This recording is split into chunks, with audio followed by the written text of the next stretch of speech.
Bismillahirrahmanirrahim. Assalamualaikum warahmatullahi ta'ala barakatuh. Alhamdulillah rabbil alamin. Wassalatu wassalamu ala asyrafil anbiya wal mursalin wa ala alihi wa sahbihi ajma'in. Alhamdulillah, we have generally summarized the whole understanding of the creator and the created universe in a number of videos that I have done preceding to this talk. So today I'm going to talk about the holistic transcendent nature of the human self. That means human beings are not just mere physical being. We have within us realm or domain that Allah subhanahu wa ta'ala has created, and if we realize this, then we can become achievers. The four domain that Allah has created us in ourselves is first ar-ruh, the spiritual self or the spiritual domain, al-qalb or the heart or the emotional self or the heart, qalb. Then we have al-aqal, the mental or the mind, and we have the jasad, the physical body. And all these four components, when fused together, become what we know as ourself, our nafs. So we have within us these four domains, and it is a holistic nature of these four domains that if we acknowledge, we can become achievers in this world, and we can live in peace, happiness, and success in this world, and we can be a wonderful human being of love, care, and sharing, and we can do so many things that is consonant with the way that Allah has ordained our existence on this earth. So whatever it is, what is important for us is to know these four domains, and I will elucidate these four domains briefly, but you can go to this book, Principle Number 2, Positive Islamic Psychology, where we explain each and every one of these domains in great detail. What is important is that when we look at the perspective of the Islamic perspective. From the Islamic perspective, human being consists of at least 5 domains or aspects as he lives on this earth. Only Allah knows how many aspects or domain He has created and has given us as a gift. There are many aspects which ultimately the root cause of all that exists in this world are creation or manifestation from Allah subhanahu wa ta'ala. The 5 aspects as mentioned in the Quran are the ruh, the spiritual aspect, the qalb, the heart aspect, the akal, the intellectual, the mind aspect, and jasad, the physical aspect, and the nafs, the totality of the human self or human psyche.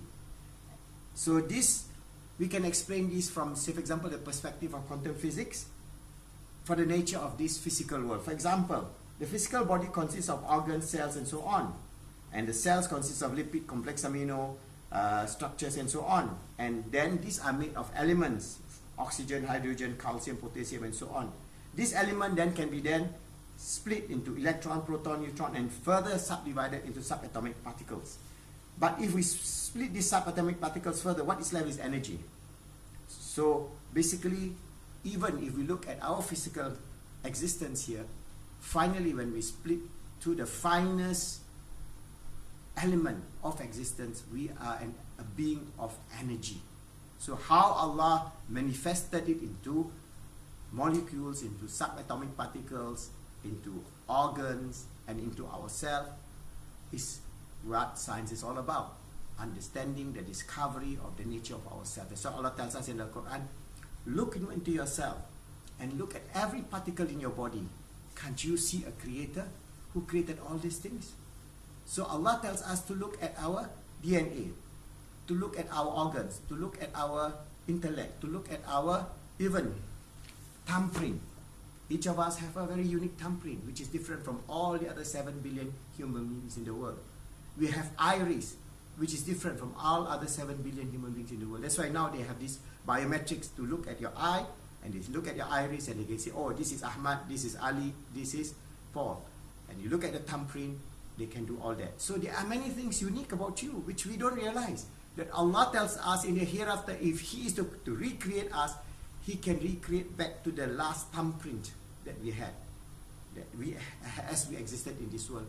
He is able to do everything. So it is important for us to realize that the 4 elements, the spiritual, the emotional, the mental, and the physical, needs to be kept in balance. And if we are able to understand this holistic, transcendent nature of ourselves, then we will have purpose and meaning in life to become an achiever, to be His sincere servant and Khalifa on this earth. So if we look at, for example, from the source in which Allah created us.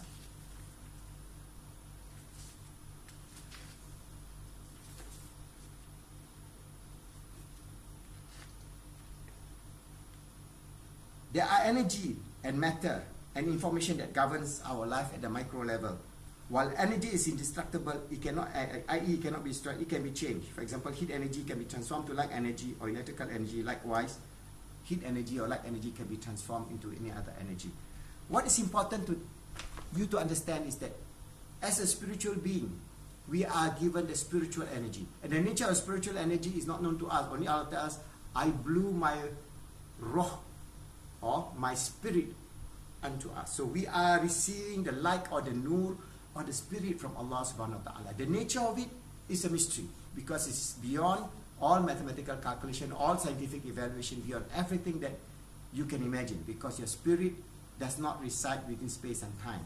Your spirit is, when Allah blew into us, is immortal. It will last forever and forever and forever. That's why in Islam there is no death. There's only a shift from the physical realm to the alam barzah, and from the alam barzah to the realm of day of judgment, and beyond that will be the realm of choice that we have made in this world, that is either heaven or hell. And that is a choice that we have to make within our existence in the physical realm.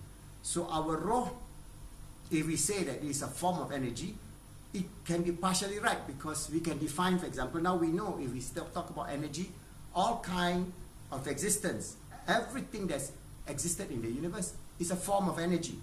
For example, if we talk about hydrogen, hydrogen is a form of energy. How do we know it? Because if we create the hydrogen bomb, then we can destroy this whole earth. And unfortunately, we have so many thousands of warheads, both by the Russian, the American, the French, the Israelis and all that. That's enough to bomb out this whole world using the hydrogen bombs, according to scientists, 7 times over. That means you use all the arsenal of those hydrogen bombs that is existent in the world now today by all these so-called great power, but in the sight of Allah, these are teeny, puny, nothing. We are able to harness the power, the energy of the hydrogen bomb to destroy this earth 7 times over, not 1 time. You bomb and bomb and bomb, that everything will be gone. And this is madness. So we are a civilization of madness. If we don't realize that, then it is very sad, because we are on the way to the path of self-destructing our own existence on this earth. 500 years ago, human beings have no capability to do that. Today, human beings are given with some small teeny puny knowledge of being able to split the atom to create a hydrogen bomb. But we also can use the same knowledge, for example, to create energy.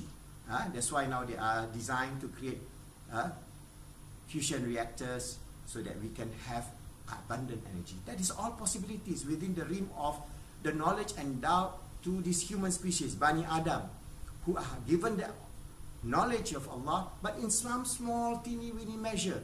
So let us not be arrogant about what we have, because what we have is not even a drop in the ocean of the knowledge of Allah. It is not even 1 atom size in the knowledge of the realm of the knowledge of Allah. So we should be humble and harness the goodness that Allah has given us, the knowledge that He has given us, to harness this energy towards goodness. And the same thing, our life energy that Allah has given us, our living on this earth is an energy. Every day you wake up, you have to use energy. So what do? You can do good or do bad. So every day you have to choose to act in a positive or negative manner, and the sum total of our total past learning history will then determine whether we are a good or a bad person. And inshallah, we'll elucidate that in deep detail on being the Caliph of Allah in our later program, but I'll go into a few lectures on the holistic transcendent nature of the human self for us to realize that our purpose in this life is to be the Caliph of Allah on this earth, to be the servant of Allah on this earth, to strive to make ourselves good, to help others to be good and make the world good, and inshallah we will achieve goodness in this world and hereafter. Amen.